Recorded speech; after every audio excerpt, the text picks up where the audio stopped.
Okay, my noble band of outlaws, Outlaw Samurai, coming to you with a video with the supplementary information I promised on the hanwei Raptor Katana. As we can see here, I managed to get the Suka core off, but not without having to pound the ever-loving fuck out of it. And if we look right here,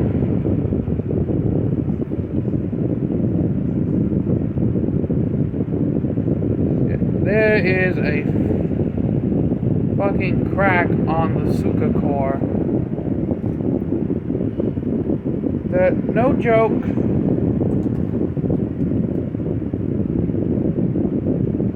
I could fit a box cutter blade down. The Suka core is also not all that well carved out. Very junky and gutty and not very well done.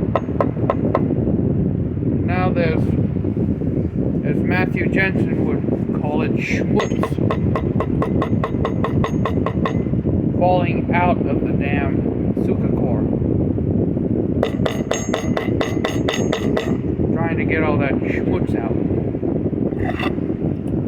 The SEPA aren't that bad. I mean, they fill the purpose of what SEPA are supposed to do, but one SEPA is actually bigger than the other SEPA.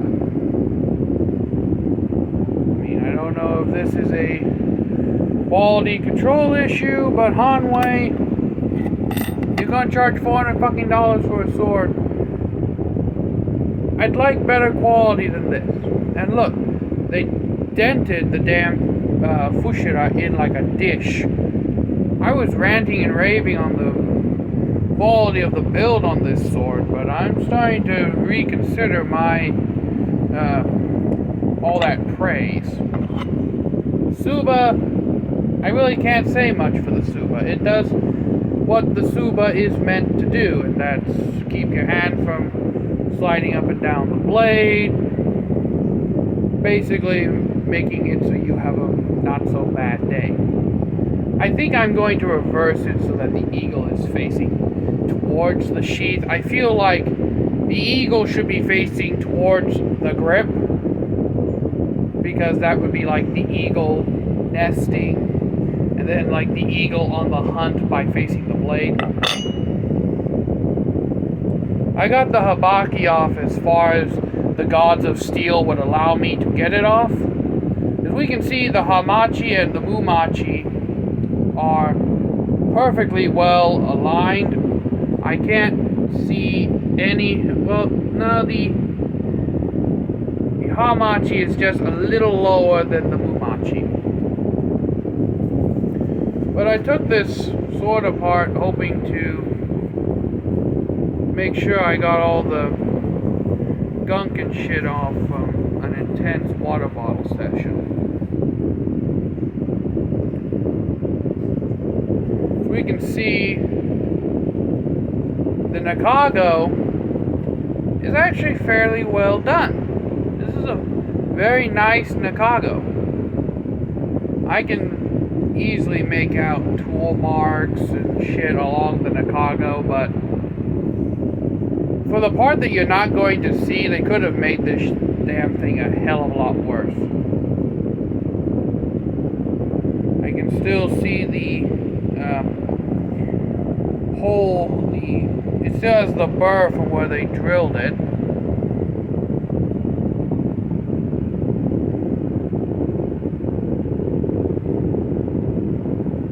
And it looks like they used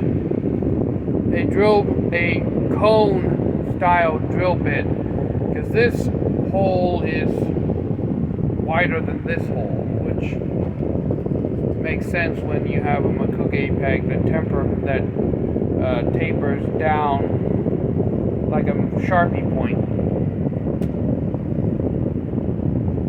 Overall,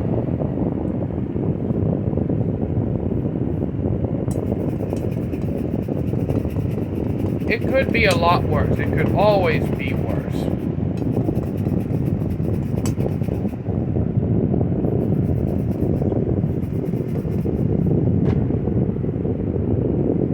The habaki is incredibly tight. This sword was all put together tightly. It's just, I feel as though quality control was kind of looked over a little bit when it came to the sword Suka. Personally speaking, for me, a good sword doesn't need to look the prettiest. It doesn't even need to look that aesthetically pleasing to the eye. It just needs to function as a sword, and that means that all of its parts function as they are intended to function. That means that there are no cracks in any of the wooden components. And like Samurai Bird said, what a lot of companies do, and I'm pretty well sure hanwei does it now, is they just beat the Suka cores onto these things with a hammer, similar to how I'm beating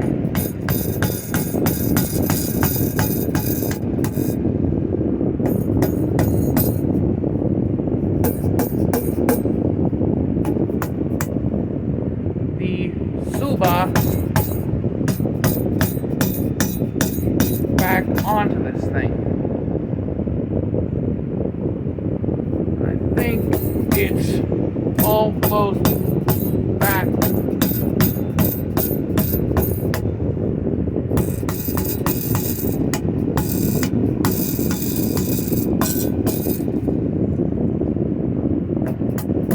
On as I stab into my bed frame.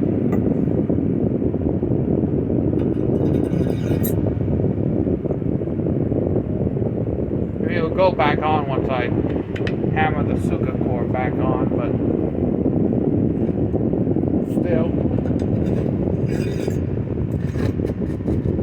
Like right here is where I'll have to start hammering this thing back on.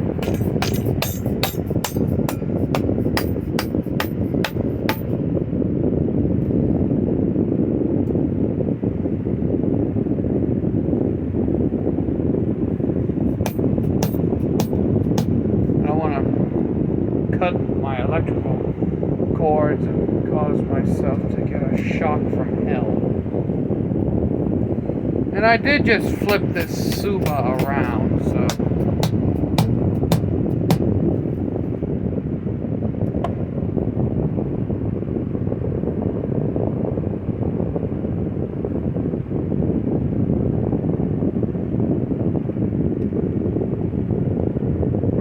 it's got a loose SEPA now, so that you can actually auditorily hear it. All the pins are aligned. Blade's still straight.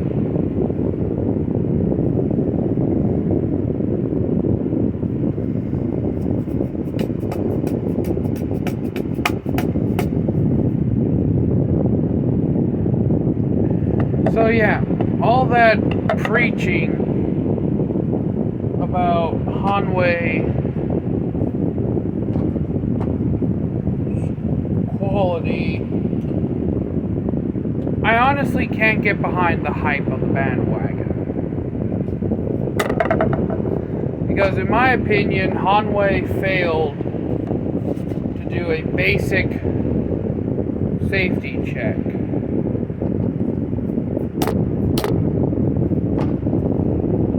It's not just hanwei, a lot of sword manufacturers, even Cold Steel, like I believe I mentioned in Saturday night Samurai Night Live.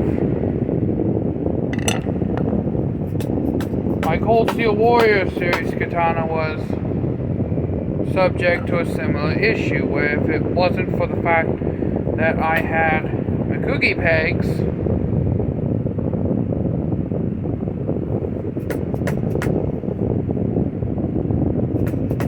keeping the damn tang in place, it would have probably came flying out of the damn suka. Now you see, this is what I would have imagined the raptor to be like. The eagle facing out with the blade like it's hunting. This is the eagle in battle. And then when sheathed, the eagle is at rest.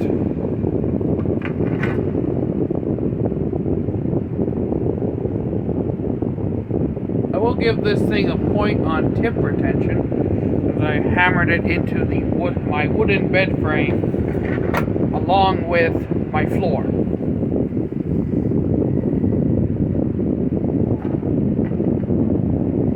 Well, I will say that the fit isn't affected, and the fact that the Ito is tight leads me to the conclusion that the Suga core won't completely snap on me so long as tension is retained. But yeah, hanwei and a lot of other sword manufacturers, y'all need to step up your game when it comes to the Sugas. Because I will be putting in this title, Hanwei Raptor Danger Warning.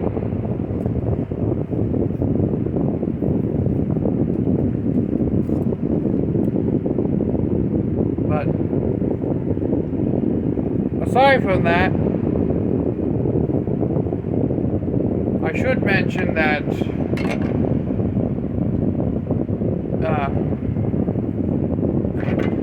after I've been swinging this thing around,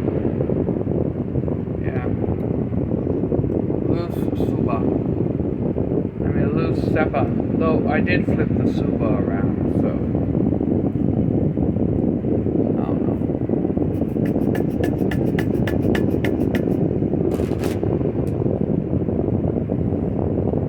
A couple of taps with the hammer fixed that issue.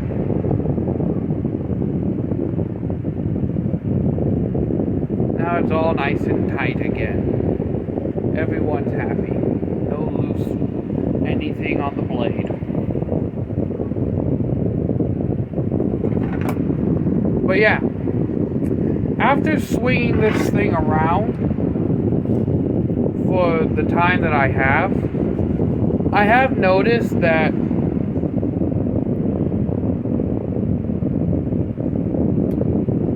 it's short. So it's too short. The blade is too short for my liking. If I could take the grip length that the Raptor has and combine it with the blade length of the Warrior O Katana, then that would be the perfect sized sword for me. Though personally, I think the Warrior O Katana would benefit better from a 14-inch Suka.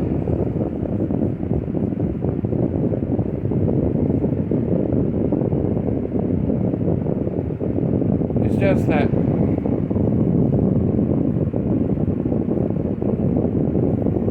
I like how it feels, I like how it cuts.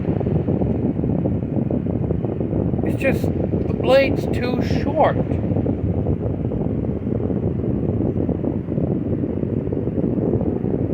And honestly, this sword is stupid light. No offense, Samurai Bird. I know you have shoulder issues and everything, but I find this sword to be stupid light. And I don't know if that's from the last year or two of swinging around the Cold Steel Warrior O Katana. I think I've only had the Warrior O for a year now. I don't know if it's from swinging around the Warrior O Katana for almost a year or not, but this sword feels stupid light to me. Also,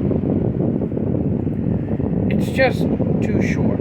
If this was a 30-inch blade, then yes, I know, I'm using the sharp edge to scratch my finger.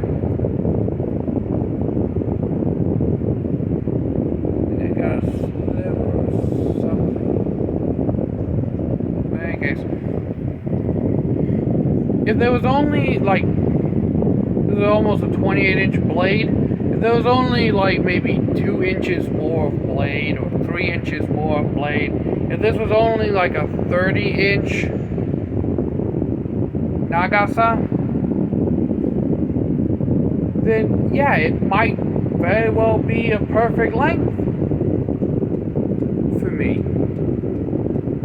Well, I should say it would probably be the perfect one-handed sword length for me. I can pretty much swing the Dragon King Winter Sun Katana around one-handed. I can pretty much swing all my swords one-handed. Yeah, there's the supplementary information, a deeper dive into the construction of this thing, and just that I wish that the blade was longer. That's a thing I keep harping on. And I know the whole, like, traditional length stuff that this stuff is supposed to emulate, but still.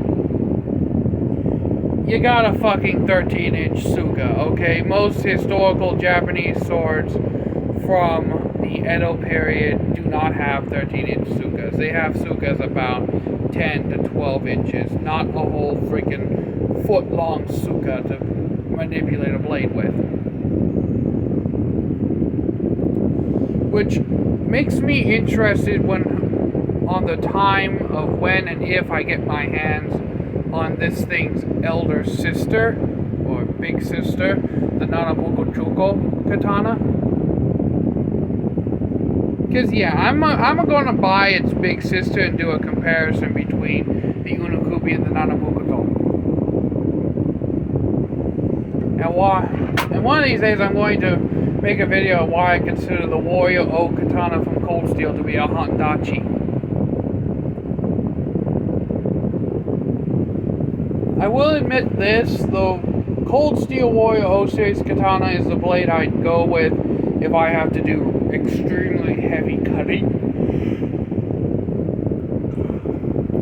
But if the sword was of Unokubi-zukuri geometry and had a longer grip, the only reason why this and the Dragon King Winter Sun is kind of encroaching on the territory, because honestly speaking, the Cold Steel Warrior O Katana is probably my favorite sword all around.